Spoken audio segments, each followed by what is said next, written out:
جی ناظرین، السلام علیکم. ہم دوبارہ وقفے کے بعد تشریف لائے. مولانا صاحب ہمارے ساتھ موجود ہیں.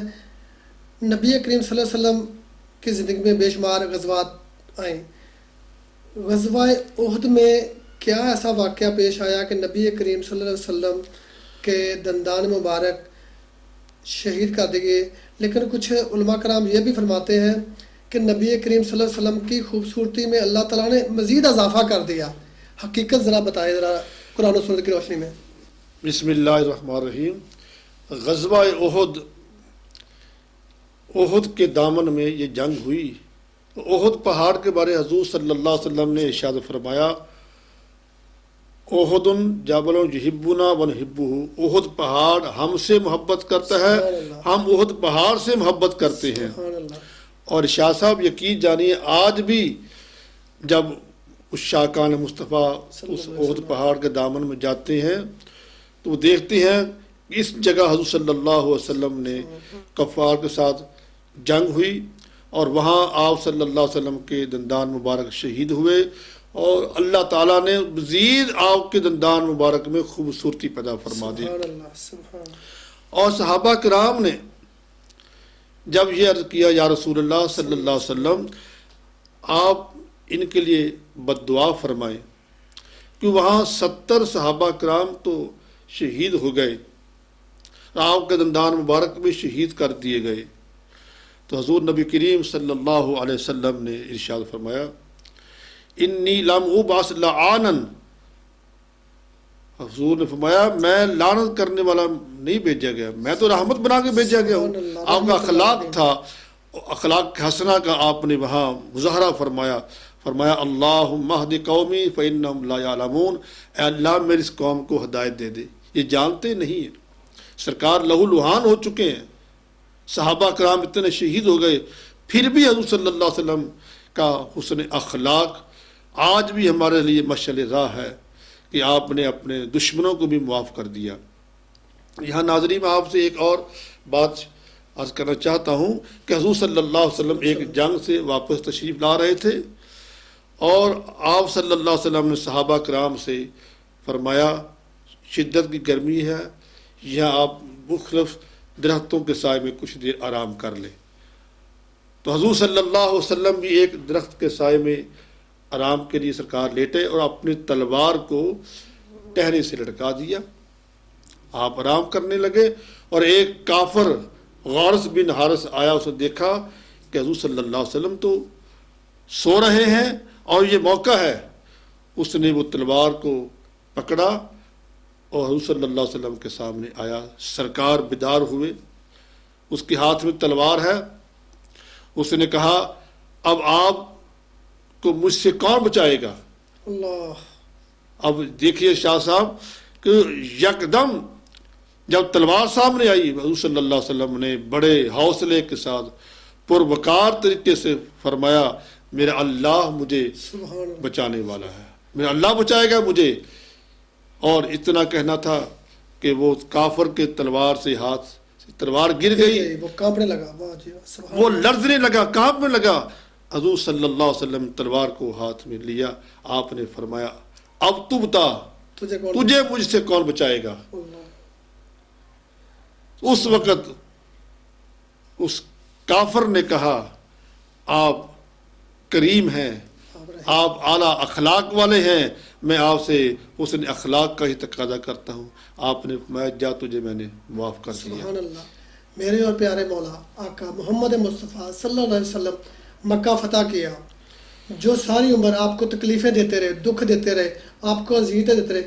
ایون کہ ابھی ہم نے جنگ احد کا ذکر کیا، جنگ احد میں آپ کے پیارے صحابہ حضرت حمزہ کو شہید کر دیا گیا، حضرت موسیٰ بن عمیر کو شہید کر دیا گیا. لیکن جب آپ نے مکہ فتح کیا تو وہ لوگوں کو کہا کہ تم ابو سفیان کے گھر میں چلے جاؤ، تمہیں پناہ ملے گی. نبی کریم صلی اللہ علیہ وسلم کا اخلاق دیکھیں، خانہ کعبہ میں شامل ہو جاؤ تمہیں پناہ ملے گی.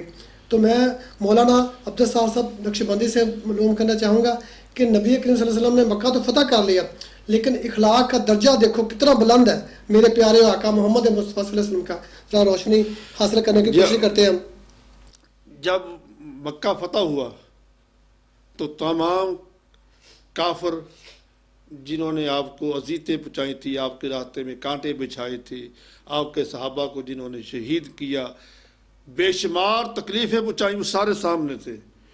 وہ آج کانپ رہے تھے کہ حضور صلی اللہ علیہ وسلم نے مکہ کو فتح کر لی ہے، آج یہاں خون کے ندیاں بہہ جائیں گی۔ تو حضور صلی اللہ علیہ وسلم نے فرمایا بتاؤ آج تمہارے ساتھ کیا ہونے والا ہے۔ تو لوگوں کے دلوں میں جو باتیں تھیں، میرے آقا صلی اللہ علیہ وسلم نے اس موقع پر بھی فرمایا لا تثریب علیکم الیوم اذهبوا انتم طلقاء، اور آج تم سے کوئی بات پرس نہیں ہوگی، جاؤ تمہیں میں نے آزاد کر دیا۔ سبحان اللہ۔ اعلیٰ حضرت امام اہل سنت الشاہ احمد رضا خان فاضل بریلوی رحمۃ اللہ علیہ فرماتے ہیں تیرے خلق کو حق نے عظیم کہا، سبحان اللہ۔ تیرے خلق کو حق نے عظیم کہا، تیری خلق کو حق نے جمیل کیا، کوئی تجھ سا ہوا نہ ہوگا شہا، تیرے خالق حسن و ادا کی قسم۔ وَإِنَّكَ لَعَلَىٰ خُلُقٌ عظیم، حضور صلی اللہ علیہ وسلم سراپائے اخلاق ہیں، سبحان اللہ۔ اور آپ ایسا مجسمہ اخلاق ہیں۔ آپ نے بچوں کے ساتھ بھی پیار کیا، اور حضرت انس رضی اللہ تعالیٰ عنہ حضور صلی اللہ علیہ وسلم کے بڑے پیارے صحابی ہیں۔ آپ فرماتے ہیں کہ میں نے 10 سال حضور صلی اللہ علیہ وسلم کی خدمت کی، اور 10 سال میں ایک مرتبہ بھی حضور صلی اللہ علیہ وسلم نے یہ نہیں فرمایا اے انس یہ تو نے کیوں نہیں کیا، یا تو نے یہ کیوں کیا۔ اور ایک مرتبہ حضور صلی اللہ علیہ وسلم نے آپ کو انس کو کسی کام کے لیے بھیجا، بچے تھے، راستے میں بچے کھیل رہے تھے، آپ وہاں کھڑے ہو گئے، تو حضور صلی اللہ علیہ وسلم آپ کے پیچھے گئے، تشریف لے گئے۔ آپ نے انس سے فرمایا اے انس تجھے میں نے فلاں کام کے لیے بھیجا ہے، وہاں گئے تھے، اور کہ آقا میں جاتا ہوں۔ یہ میرا آقا صلی اللہ علیہ وسلم کا اخلاق ہے کہ حضور سید الاولین والآخرین، سید المرسلین ہیں، اکرم الخلق ہیں، آسن الخلق ہیں، لیکن آپ نے کبھی بھی کسی سے بدلہ نہیں لیا، کبھی کسی پر زیادتی نہیں کی، ہمیشہ میرے آپ اپنے اخلاق کا مظاہرہ فرمایا۔ جی ناظرین، آپ دیکھیں نبی اکرم صلی اللہ علیہ وسلم کا اخلاق پہ جتنی بات ہو جائے تو ہم پروگرام ہمارا ختم ہونے لگا ہے، لیکن ہم مولانا عبدالستار نقشبندی کا شکریہ ادا کرتے ہیں کہ انہوں نے نبی کریم صلی اللہ علیہ وسلم کی زندگی سے کچھ روشنی حاصل کرنے کی کوشش کی اور ہمارے بھی دلوں کو منور کیا۔ آج ہم A2 کی طرف سے آپ کا شکریہ ادا کرتے ہیں۔ میرے ساتھ میرے کیمرہ مین سہیل ساگر جو چیف کیمرہ مین ہے وہ پروگرام کو کیپچر کر رہے تھے، اور ہم ان کا بھی شکریہ ادا کرتے ہیں۔ جی ناظرین، ایک نئے موضوع کے ساتھ ایک نیا پروگرام لے کر آئیں گے۔ آپ ہمارا پروگرام دیکھتے رہیے A2 نیوز پر، ہمارا دین۔ اس میں ہم آپ کو مختلف پروگرام دکھائیں گے۔ آخر میں حضرت صاحب نے اعلیٰ حضرت کے شعر کی بات کی، تو ہمارے ساتھ اعجاز فریدی صاحب موجود ہیں، وہ نبی کریم صلی اللہ علیہ وسلم کہ اعلیٰ حضرت نے کتنے اشعار لکھے، ان کے 2 اشعار پیش کرتے ہیں۔ جی وہ سوئے لالازار پھرتے ہیں، وہ سوئے لالازار پھرتے ہیں، وہ سوئے لالازار پھرتے ہیں، تیرے دل پھرتے ہیں، تیرے دل اے بہار پھرتے ہیں، وہ سوئے لالازار پھرتے ہیں، اور اس گلی کا گدا ہوں میں اس گلی کا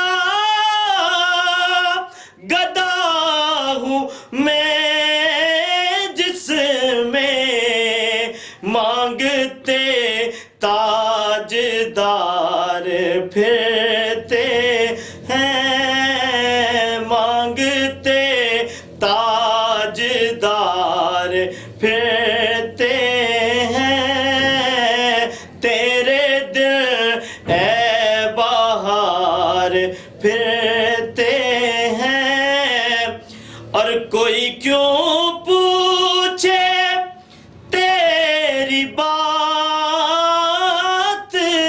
رضا، کوئی کیوں